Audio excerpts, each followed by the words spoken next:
somewhat separate questions there. Tracking the dollar is one thing, and inflation hedge, they're related but somewhat separate. Let me just say that this business of gold tracking the dollar more directly than inflation rates is a historical aberration since 1971. I think that, I don't know, I can't prove it, and I don't think anybody really knows. We'd have to interview millions of investors and traders out there and average their answers. But my take on this is that once we sailed so far into uncharted waters, and the Fed is intervening in the bond market so heavily, that the normal interest rate signal became more noisy, and traders started looking more directly at the dollar. And ultimately, if gold is traded and priced in dollars, or as a form of money that competes with the dollar, it makes sense for gold prices to be determined by the dollar. So why have interest rates been the primary driver for the last 50 years? Because markets are forward-looking, and the interest rates are a way of telling how strong the dollar will be or won't be in the future.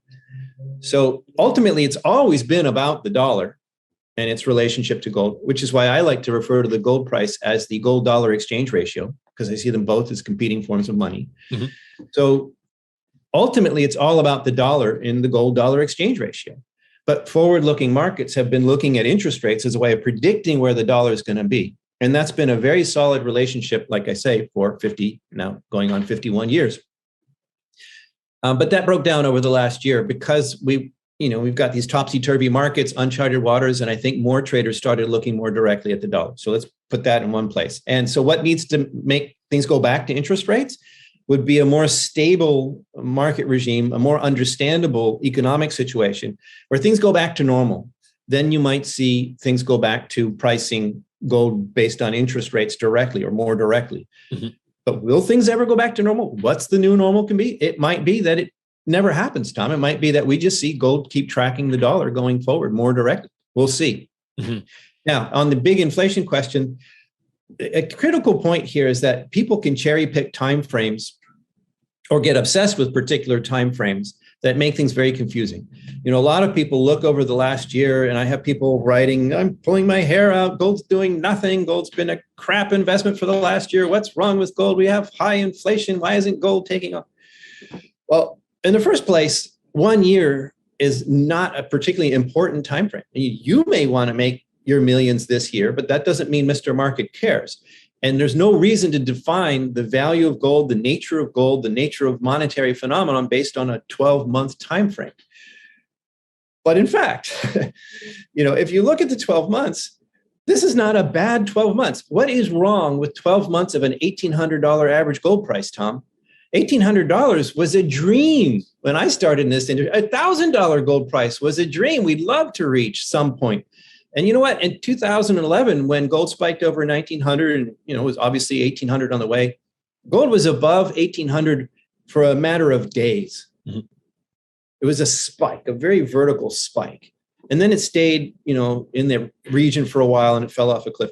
But we've had gold prices plus or minus around 1,800 for over a year. Mm-hmm.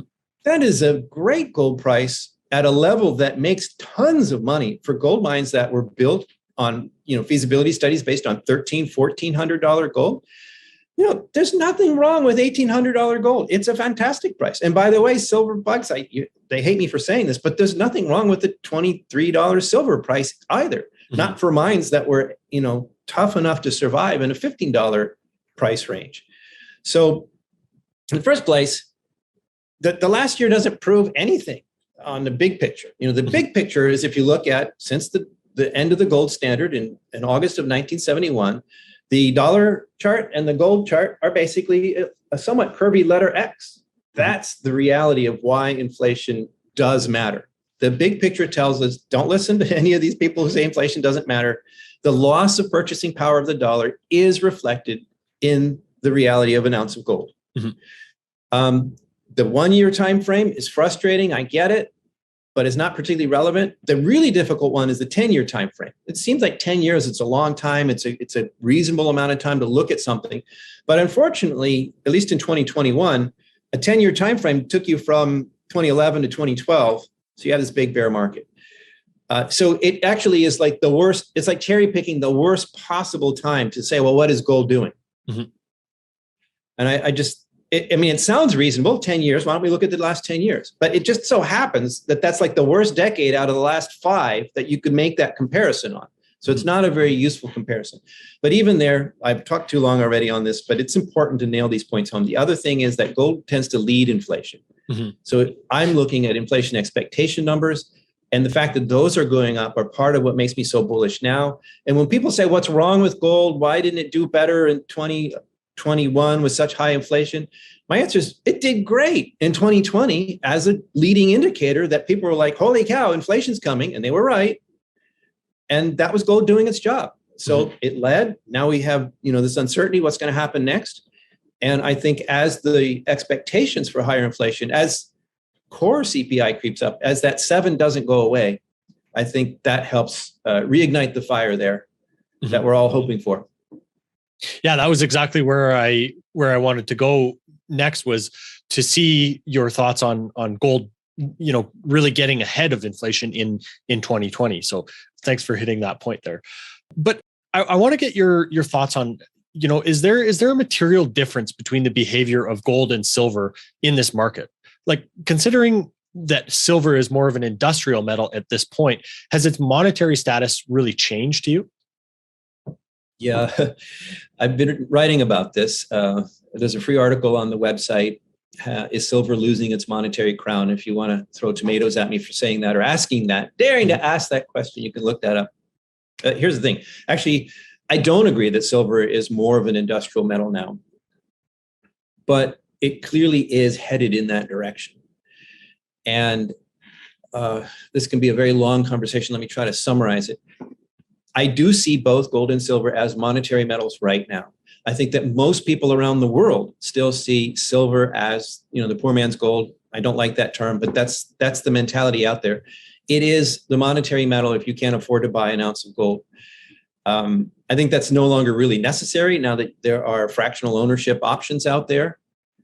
And but that's still the way a lot of people think. There are a lot of people that will stack physical silver, and not just silver bugs in Canada and the US, but normal people in India or other places around the world will stack silver if they're worried. If they're worried about the paper money, they will do that. That, I think, may change as the industrial aspect of silver kicks in.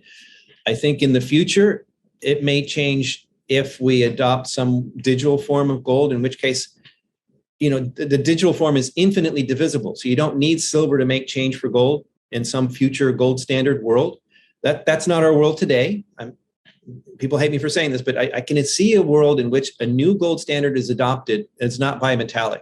You don't need silver for that. It's kind of like saying, there'll be $100 bills in the future, but we'll need $1 bills too, and we like $1 bills better, so we're going to stack $1 bills. It makes no sense. You can always make change for a $100 bill in the future. So let's put that aside for the moment, because that's the future that we're not in now.